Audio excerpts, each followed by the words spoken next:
ফেসবুকের পাসওয়ার্ড খুবই গুরুত্বপূর্ণ একটি বিষয়, কিন্তু এই গুরুত্বপূর্ণ পাসওয়ার্ডটি আমরা প্রায়শই ভুলে যাই। আর ভুলে যাওয়াটাই স্বাভাবিক, কারণ আমরা যখন কোনো ডিভাইসে ফেসবুক অ্যাকাউন্টটি লগ ইন করতে যাই তখনই আমাদের প্রয়োজন পড়ে ফেসবুকের পাসওয়ার্ড। সেই ফেসবুকের পাসওয়ার্ড দিয়েই কিন্তু আমরা সেই নতুন ডিভাইসে আমাদের ফেসবুক অ্যাকাউন্টটি লগ ইন করে থাকি এবং আমরা কোনো ধরনের ঝামেলা ছাড়াই কিন্তু ফেসবুক ব্যবহার করতে থাকি। কিন্তু পরবর্তী সময় যখন আমার সেই ফেসবুক অ্যাকাউন্টটি নতুন কোনো ডিভাইসে লগ ইন করার প্রয়োজন হয় তখনই কিন্তু আবার আমাদের সেই ফেসবুক অ্যাকাউন্টের পাসওয়ার্ডটি প্রয়োজন হয়। কিন্তু মনে না থাকার কারণে আমরা আমাদের সেই নতুন ডিভাইসে কিন্তু ফেসবুক অ্যাকাউন্টটি লগ ইন করতে পারি না বা জটিলতায় পড়ে যাই। বাট আপনি যদি এই ট্রিক্সটি জানেন তাহলে কিন্তু দুটি পদ্ধতিতেই আপনি দেখে নিতে পারবেন যে আপনার ফেসবুক অ্যাকাউন্টের পাসওয়ার্ডটি কী ছিল।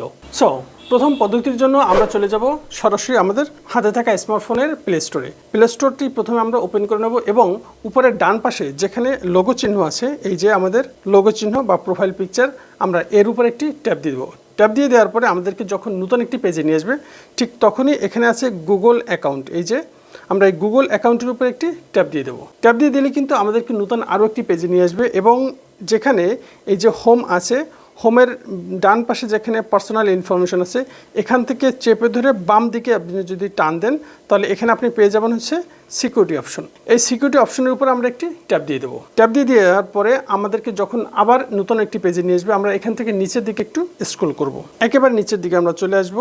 আসার পরে আমরা এখানে দেখতে পাচ্ছি যে ম্যানেজ পাসওয়ার্ড নামে একটি আমরা অপশন পাচ্ছি। জাস্ট এই ম্যানেজ পাসওয়ার্ডের উপরে আমরা একটি ট্যাপ দিয়ে দেবো। ট্যাপ দিয়ে দিলে আমাদের এখানে যে একটি নতুন পেজে আমাদেরকে নিয়ে আসছে। এখানে দেখেন আমি যতগুলো ওয়েবসাইটে আমরা প্রবেশ করেছি এবং সেই ওয়েবসাইটে আমরা যে পাসওয়ার্ড সেট করেছি সেই পাসওয়ার্ডগুলো কিন্তু এখানেই আছে। তো আমরা যেহেতু এখান থেকে ফেসবুকের পাসওয়ার্ডটি দেখব, সুতরাং আমরা এখান থেকে খুঁজে নিয়ে ফেসবুক অ্যাকাউন্টের উপর একটি ট্যাপ দিয়ে দেবো, অর্থাৎ ফেসবুক ওয়েবসাইটের উপর আমরা ট্যাপ দিয়ে দেবো। ট্যাপ দিয়ে দেওয়ার পরে দেখতেই পাচ্ছেন আমার স্ক্রিনটা কিন্তু ব্ল্যাক হয়ে গিয়েছে সিকিউরিটি পারপাসে। স্মার্টফোনের এখানে যে পিন বা পাসওয়ার্ড আছে আমি সেটা দিয়ে কিন্তু এখানে ওপেন করে দেবো।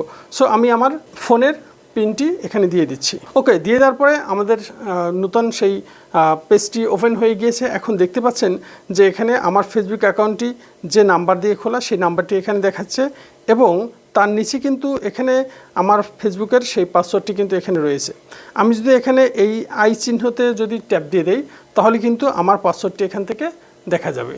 সুতরাং আপনি কিন্তু এই একই পদ্ধতিতে আপনি আপনার ফেসবুক অ্যাকাউন্টের পাসওয়ার্ডটি কী ছিল সেটি কিন্তু দেখে নিতে পারবেন। এবার আমরা চলে যাব আমাদের দ্বিতীয় অপশনে। এই জন্য আমরা এখান থেকে একটু ব্যাকে চলে যাব। আমরা ব্যাকে চলে যাচ্ছি, একদম এখান থেকে কেটে দিয়ে এখান থেকে ব্যাকে চলে যাব। দ্বিতীয় পদ্ধতির জন্য আমরা এখান থেকে সরাসরি চলে যাব হচ্ছে আমাদের সেটিংসে। আমি সেটিংসে ট্যাপ দিয়ে দিলাম। ট্যাপ দিয়ে দেওয়ার পরে এখান থেকে আমরা নিচের দিকে একটু যদি স্ক্রল করি তাহলে আমরা এখানে পাবো হচ্ছে, আমরা যদি নিচের দিকে একটু স্ক্রল করি এখানে আমরা পাচ্ছি সিকিউরিটি অ্যান্ড প্রাইভেসি। আমরা এই সিকিউরিটি অ্যান্ড প্রাইভেসির উপর একটি ট্যাপ দিয়ে দেবো। ট্যাপ দিয়ে দেওয়ার পরে আমাদেরকে যখন নতুন একটি পেজে নিয়ে আসবে আমরা এখান থেকে নিচের দিকে স্ক্রল করব। স্ক্রল করার পরে এখানে আমরা দেখতে পাচ্ছি যে মোর প্রাইভেসি সেটিং, এখানে আমরা একটি ট্যাপ দিয়ে দেবো। ট্যাপ দিয়ে দেওয়ার পরে আমরা এখানে পাচ্ছি যে auto fill service from Google.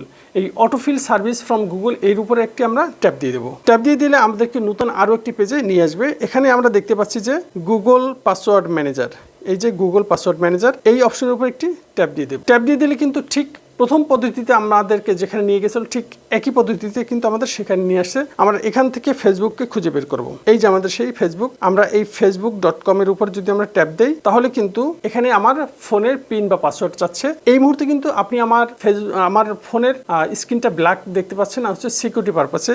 So আমি এখন আমার ফোনের পিনটা দিয়ে দেবো। ওকে, পিন দিয়ে দেওয়ার পরে ঠিক একইভাবে কিন্তু আমি আমার ফেসবুকের সেই টোটাল ইনফরমেশনটা কিন্তু এখানে পেয়ে যাচ্ছি। অর্থাৎ আমি আমার ফেসবুক অ্যাকাউন্টটি খুলেছি এই নাম্বার দিয়ে এবং এখানে রয়েছে আমার সেই ফেসবুক অ্যাকাউন্টের পাসওয়ার্ড। আমি যদি এখানে আমার এই আইসিএনের উপরে ট্যাপ দিয়ে দিই তাহলে কিন্তু আমার ফেসবুকের পাসওয়ার্ডটি দেখতে পাবো। সুতরাং এই পদ্ধতিতেই কিন্তু আপনি আপনার ফেসবুক অ্যাকাউন্টের পাসওয়ার্ডটি কী ছিল সেটা দেখে নিতে পারবেন। বাট এভাবে কিন্তু আপনি আপনার ফেসবুকের পাসওয়ার্ডটি নাও পেতে পারেন যদি কিনা আপনার ব্রাউজারে অটোফিল সার্ভিসটি চালু না থাকে। চলুন ঝটপট আমরা দেখে নিই কীভাবে আমরা আমাদের ব্রাউজারে অটোফিল সার্ভিসটি চালু করে রাখতে পারি। সো এর জন্য আমি এখান থেকে চলে যাব ব্যাকে। আমি এখান থেকে জাস্ট কেটে দিয়ে ব্যাকে চলে যাচ্ছি। আমি এখান থেকে জাস্ট ক্রোম ব্রাউজারটি ওপেন করে নেব। এই যে ক্রোম ব্রাউজারে ট্যাপ দিয়ে দিলাম এবং উপরে ডান পাশে যেখানে 3 ডট মেনু আছে, এই যে 3 ডট মেনু এর উপরে আমি একটি ট্যাপ দিয়ে দেবো। ট্যাপ দিয়ে দেওয়ার পরে এখানে নিচে যেখানে সেটিং অপশন আছে তার উপরে আবার একটি ট্যাপ দিয়ে দেবো। ট্যাপ দিয়ে দেওয়ার পরে আমরা এখান থেকে গুগল পাসওয়ার্ড ম্যানেজার এই অপশনটা সিলেক্ট করে এর উপরে ট্যাপ দিয়ে দেবো। ট্যাপ দিয়ে দেওয়ার পরে নিচে যেখানে সেটিং নামে যে একটি অপশন আছে এই যে এই সেটিং অপশনের উপর একটি ট্যাপ দিয়ে দেবো। ট্যাপ দিয়ে দেওয়ার পরে আপনার ফোনে যদি অফার টু সেভ পাসওয়ার্ড এই অপশনটা যদি এইভাবে অফ করা থাকে তাহলে অবশ্যই আপনি এখান থেকে এটা অন করে দেবেন। অন করে দিলে কিন্তু আপনার ব্রাউজারের সাথে আপনি যে ওয়েবসাইটে আপনি লগ ইন করেন না কেন সাথে সাথে সেখানে কিন্তু নোটিফিকেশন দেখাবে যে আপনি এই পাসওয়ার্ডটি সেভ করবেন কিনা। যদি আপনি সেভ করে থাকেন তাহলে কিন্তু পরবর্তী সময় আপনার যখনই আপনার সেই পাসওয়ার্ডটি মনে থাকবে না, আপনার দেখে নেওয়ার প্রয়োজন পড়বে, তখনই কিন্তু আপনি এই একই পদ্ধতিতে আপনি কিন্তু আপনার পাসওয়ার্ডটি দেখে নিতে পারবেন। আশা করছি ভিডিওটি আপনার কাছে ভালো লেগেছে। ভিডিওটি যদি আপনার কাছে ভালো লেগে থাকে তাহলে ফেসবুক থেকে দেখে থাকলে পেজটি ফলো দিয়ে ভিডিওটি শেয়ার করে অন্যকে দেখার সুযোগ করে দিন। আর আপনি যদি ইউটিউবে দেখে থাকেন তবে চ্যানেলটি সাবস্ক্রাইব করে পাশে থাকা বেল বাটনটি অল করে দিন। আর আপনি যদি ইতিমধ্যে এই সমস্ত কাজগুলো করে থাকেন thank you so much. So খুব শীঘ্রই দেখা হচ্ছে নতুন কোনো ভিডিওতে নতুন কোনো আপডেট নিয়ে। সেই পর্যন্ত আল্লাহ হাফিজ।